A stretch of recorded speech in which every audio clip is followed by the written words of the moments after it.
more than inspiring. It's empowering.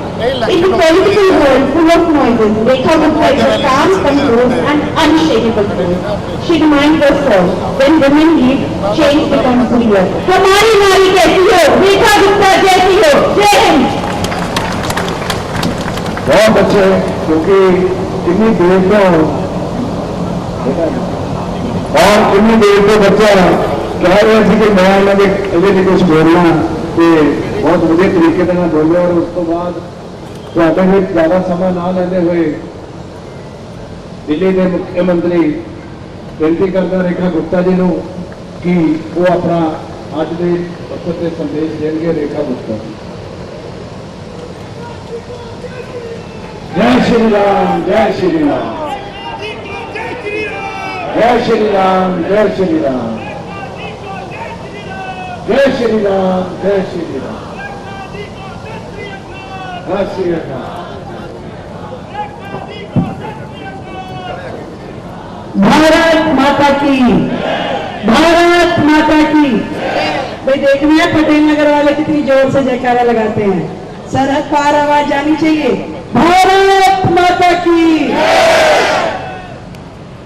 अभी जीवन जी कह रहे थे कि भाई 19 तारीख को गर्मी होगी, वोट डालने जरूर जाना। आपको क्या लगता है इनमें वो खून दौड़ रहा है जो सरहद पे जवान जब बंदूक उठा के गोली लगाते हैं ना दुश्मन पे, मतलब वो दुश्मन पे गोली दाग सकते हैं, ये वोट डालने नहीं जाएंगे? जाओगे? हाँ। मैं आज लुधियाना के इस चुनाव में पहुंच के आप सबसे बात करने के लिए यहां पधारी हूं। और मैं सच बताऊं मैं क्यों आई हूं। मैं उन लोगों की सच्चाई बताने के लिए लुधियाना आई हूं जिन्होंने 10 साल तक दिल्ली को ठगा। बताना चाहती हूं आपको, ऐसा कोई सगा नहीं जिसको माननीय केजरीवाल जी ने बिल्कुल युवा हो, महिला हो, बुजुर्ग हो, दिल्ली की गरीब जनता हो, पहले दिन से जब से सरकार संभाली इतने सारे वादे किए, ऐसा लगा कि जैसे चांद तारे धरती पे आ जाए। लाल किले की प्राचीर से खड़े होकर के जैसे कि पता नहीं क्या बदल देंगे। जब रामलीला मैदान में धरने प्रदर्शन करते थे तो कहते थे मुझे सत्ता नहीं चाहिए, मुझे पावर नहीं चाहिए, वीआईपी कल्चर नहीं चाहिए। पर आते ही सबसे पहले सत्ता हथियाई, कुर्सी पे बैठे अन्ना हजारे जी को लौटा दिया कि आप जाइए, आपका काम खत्म हो गया। उसके बाद पावर गेम शुरू हो गया, हर वर्ग को धोखा दिया।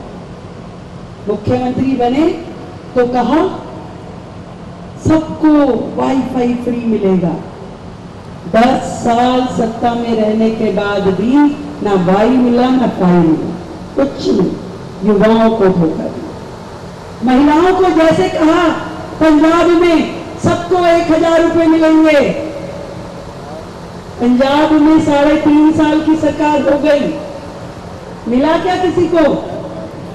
किसी को नहीं दिया। और दिल्ली में हम लोग अभी 100 दिन की सरकार है, वहां इनके लोग तख्तियां लेके खड़े हो जाते हैं, कब दोगे कब दोगे। मैं चिंता मत करो, जब तुम पंजाब में दे दोगे तो उसके बाद दिल्ली में देंगे।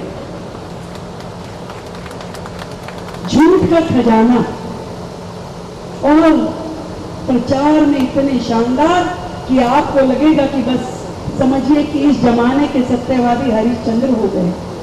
मैं अभी भी जब रोडों से आ रही थी तो देखी कि इतने बड़े बड़े होर्डिंग, इतने बड़े बड़े पोस्टर कि ऐसा लगे कि क्या ही बुलंदियां हैं। पर सच्चाई ये है जो दिल्ली को उन्होंने अपने शासन के 11 साल में 11 साल पीछे धकेल दिया। दिल्ली जो देश की राजधानी है वो उनके धोखे में आई। भोली सूरत, दिल के खोटे, नाम बड़े और दर्शन छोटे। ऐसी शख्सियत जो भोली सूरत के साथ जब बोलती थी तो लोगों को लगता था जैसे यही सच बोल रही, परंतु उन्होंने अपने 11 साल के कार्यकाल में दिल्ली में डेवलपमेंट के नाम पे जीरो, शून्य, ना कोई एक फ्लाईओवर, ना कोई एक कॉलेज, ना कोई एक नया स्कूल, ना कोई एक किसी भी प्रकार की डेवलपमेंट दिल्ली में उन्होंने 11 साल में की नहीं। आपको लग रहा हो कि ऐसा क्या, वो तो बातें कर रहे थे शिक्षा मॉडल की कि हमने दिल्ली में कितना शिक्षा मॉडल कर दिया, कितने बढ़िया स्कूल बना दिए। दिल्ली की सच्चाई बताना चाहती है, करोड़ों की गिनती में करके आज पूरी की पूरी शिक्षा मंत्री सिसोदिया जी जो यहाँ की गलियों में घूम रहे हैं, केस चल रहा है दिल्ली में, जमानत पे छूटे हुए सारे के सारे, केजरीवाल हो, सिसोदिया हो, सतेंद्र जैन हो, आज दिल्ली की तिहाड़ जेल की मेहमान नवाजी लेकर के आज पंजाब की गलियों में घूम के अपने आप को शहंशाह दिखा रहे। जो हक पंजाब का है उस हक को मार के, जो घर मंत्रियों के हैं उस घर में कौन रह रहा है? दिल्ली से आए हुए ये लोग जिनका पंजाब की सरकार से कोई लेना देना नहीं है। आज सतेंद्र जैन, सिसोदिया, विभव कुमार, केजरीवाल माननीय मंत्रियों के बंगलों में रहते हैं, पंजाब की जनता का खून पसाई पसीने का पैसा इस्तेमाल करते हैं, पंजाब के चौपड़ों में घूमते हैं, वीआईपी कल्चर के माध्यम से 50-50 गाड़ियों के काफिले लेके चलते हैं। मैं पूछना चाहती हूं उनसे, केजरीवाल जी से, क्या हक है, क्यों वो पंजाब की रोटियां तोड़ने के लिए यहां पर बैठे हुए हैं, जबकि पंजाब की जनता के लिए उन्होंने कभी कुछ नहीं किया। मुख्यमंत्री को उन्होंने केवल मखौटा मात्र बना दिया। एडवर्टीजमेंट में आए तो मुख्यमंत्री लगते हैं, अगर उनके साथ खड़े हो जाए तो कोई कह नहीं सकता कि ये मुख्यमंत्री है। उनकी सारी पावर जब्त कर ली। दिल्ली में जो भ्रष्टाचार के उनके साथी अफसर थे सबको उठा के पंजाब ले आए, सबको एक एक महकमे में बिठा दिया, सबको मंत्रियों के घर दे दिए और सरकार अब स्वयं चला रहे हैं। क्या ऐसे पंजाब चलेगा? क्या किया उन्होंने अपने 3.5 साल के इस कार्यकाल में? जो महिलाओं से वादा किया वो पूरा नहीं किया, जो किसानों को कहा हम एमएसपी देंगे, दी क्या? नहीं दी। युवाओं को रोजगार देंगे, दिया क्या? नहीं दिया। नशे के विरुद्ध युद्ध, नशे के विरुद्ध युद्ध किया क्या? आज भी पंजाब नशे की आग में जल रहा है। इस चिट्टे ने पंजाब को बर्बाद कर दिया। हर स्कूल, हर कॉलेज, हर कॉलोनी, हर गांव का युवा इस समय नशे की गिरफ्त में है। वो क्या नशे को छुड़वाएंगे जिनके नेता खुद नशे में विधानसभा परिसर में घूमते हैं? वो नशा छुड़वा सकते हैं क्या? वो व्यक्ति, वो सरकार जब नशे की ड्राइव चलाते हैं, नशे के ऊपर कार्यक्रम चलाते हैं, उसी गांव में जब फौजियों की टांगे तोड़ दी जाती हैं और सरकार चुप रहती है पंजाब की, क्या ऐसे लोग नशे को बंद करेंगे? मैं सच्चाई बताना चाहती हूं सरकार की, इन लोगों की जो 10 साल दिल्ली में रह के दिल्ली बर्बाद करके आए हैं, जिसे संभालने में न जाने हमें कितने और वर्ष लगेंगे, जो झूठ का पुलिंदा है। पंजाब के लोग भोले भाले होते हैं ये तो मुझे पता है, पर पंजाब के लोग बेवकूफ नहीं हैं। ये बताना है इस चुनाव के माध्यम से, भोले हैं पर बेवकूफ नहीं है कि आपकी लिपटी चुपटी बातों में आ जाएं और अपने इस पंजाब को बर्बाद होते हुए देखें। एक विकास का कार्य पूरे के पूरे राज्य में नहीं हो रहा। एक तरफ मोदी सरकार जिन्होंने पंजाब के लिए अनेकों प्रोजेक्ट, कह सकते हैं कि मेरा अपना IIT है। आज बठिंडा में एम्स बना, किसने बनाया? मोदी जी ने बनाया। आज इतने हाईवेज बन रहे हैं, आज लुधियाना का रेलवे स्टेशन वर्ल्ड क्लास बनता है, किसने बनवाया? मोदी जी ने। और दूसरी तरफ ये सरकार जो इन सारी परियोजनाओं में टांग अड़ाती है, उन्हें नहीं चाहिए। आज यदि यहां पर लुधियाना में डिफेंस कॉरिडोर बनाने की बात होती है, मैन्युफैक्चरिंग हब बनाने की बात होती है, तो यहां की सरकार टांग अड़ाती है। अरे भाई, तुम्हें क्या तकलीफ है? कोई बताए तो सही। जब हजारों युवाओं को रोजगार मिलेगा, लोगों को बिजनेस अपॉर्चुनिटी मिलेगी और पूरे विश्व में लुधियाना का नाम ऊपर होगा, परंतु ये इन्हें चाहिए नहीं। हर विकास के 3 साल में इन्होंने जो जो किया, आप समझदार लोग हैं, पढ़े लिखे लोग हैं, जिस तरीके का इनका व्यवहार है, क्या पंजाब उसे चलने देगा? इतने वादे, प्रचार की सरकार है। दिल्ली की बात बताती हूं, आपको सब समझ में आ जाएगा। काम करते थे इतना सा, प्रचार करते थे इतना, यानी कि छोटी छोटी योजनाएं जिसपे मात्र 1 करोड़ रुपया लगा और उसके प्रचार में लगाते थे 10 करोड़। बताती हूं मैं आपको, जो दिल्ली, सब लोग जानते हैं कि दिल्ली में पॉल्यूशन एक बहुत बड़ी समस्या है। पॉल्यूशन के कारण से वो हराली से दिल्ली में धुआं आता है।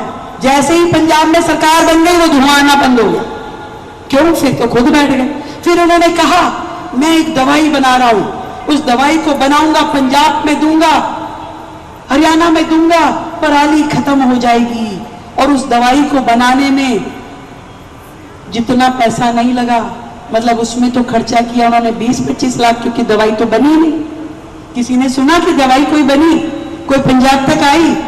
परंतु उसकी एडवर्टीजमेंट में कितना खर्च किया? 8 करोड़ रुपए। पराली जाएगी, दवाई आएगी, पराली जाएगी, दवाई आएगी। फिर कहते मैं ऑड इवन करूंगा। अब एडवर्टीजमेंट के तो मास्टर है वो, ऑड इवन करूंगा। लोगों को लगा पता नहीं क्या ही करेंगे। कह रहे भाई हर आदमी को 2 गाड़ी रखनी पड़ेगी, एक दिन ऑड गाड़ियां निकलेगी, एक दिल्ली के चुनाव में, गोवा के चुनाव में, बाकी राज्यों के चुनाव में। पंजाब तो बाकी राज्यों की एक आप पार्टी के लिए एटीएम है, एटीएम। यहां से पैसे लो, बाकी राज्यों में पहुंचाओ।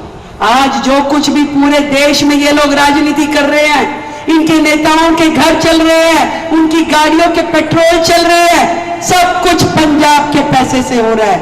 क्या आपकी खून पसीने की कमाई इन नेताओं को बर्बाद करने के लिए? पूछना चाहती हूं आपसे, आपकी खून पसीने की कमाई आपके नेताओं पे बर्बाद करने के लिए नहीं है।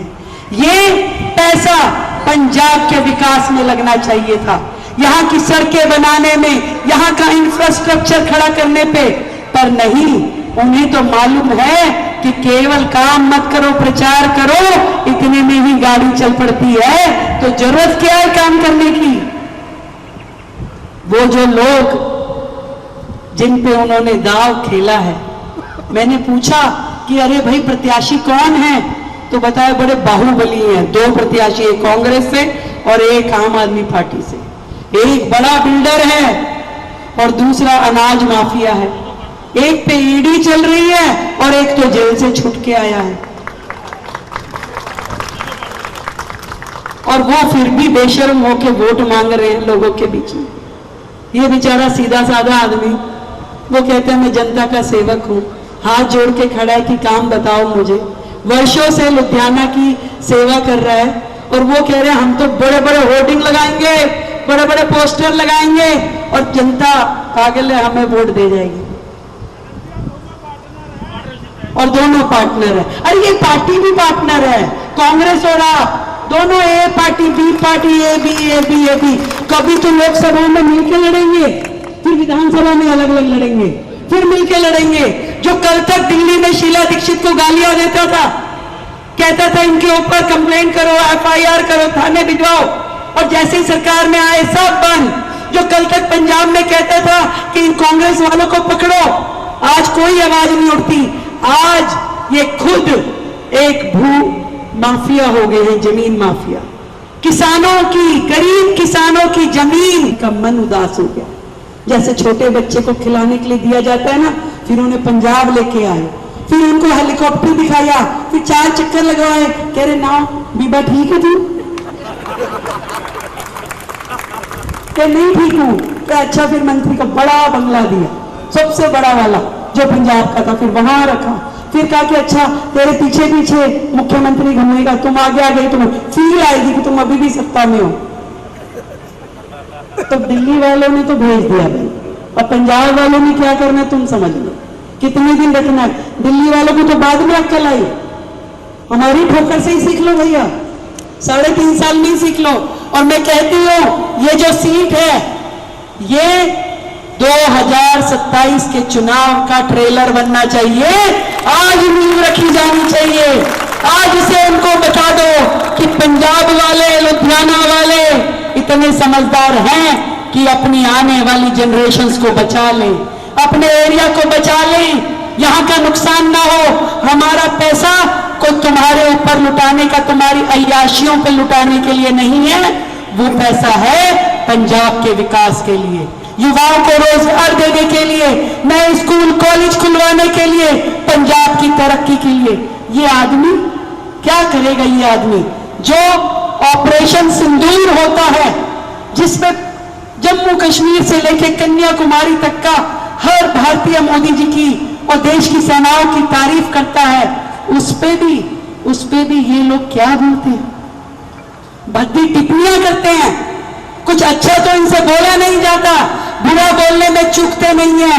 भारत माता के ऐसे दोषियों को क्या हम वोट देंगे?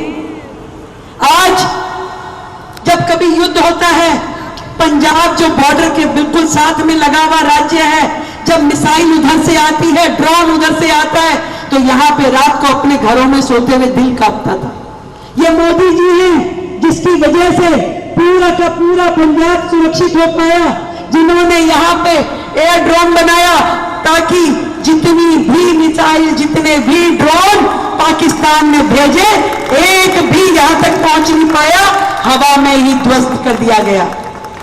बजाय उनको धन्यवाद देने के मोदी जी को, बजाय उनको कहने के कि आपने हमारा जीवन बचाया, पंजाब को सुरक्षित किया, ये लोग उन्हें गालियां देते हैं। क्या ऐसे लोगों का साथ देना है?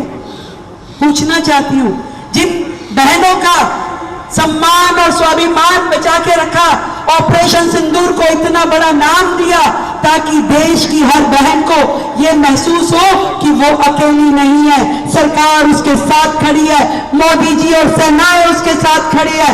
उस ऑपरेशन सिंदूर का इन्होंने मजाक उड़ाया। क्या ऐसे लोगों को चुनेंगे? आप पूछोगे कैसे? भाई हरियाणा में जन्म हुआ, हरियाणा और पंजाब तो एक ही थे। ये कह रहे पंजाबी आती कि मैं क्या बताऊं, बोल के दिखाऊं?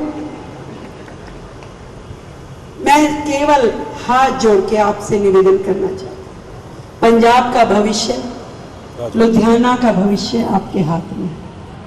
और आज आप लोग ये नींव रख दो कि जब 27 में चुनाव होगा तो इन लोगों को जहां से आए थे वहीं वापस छोड़ के आना।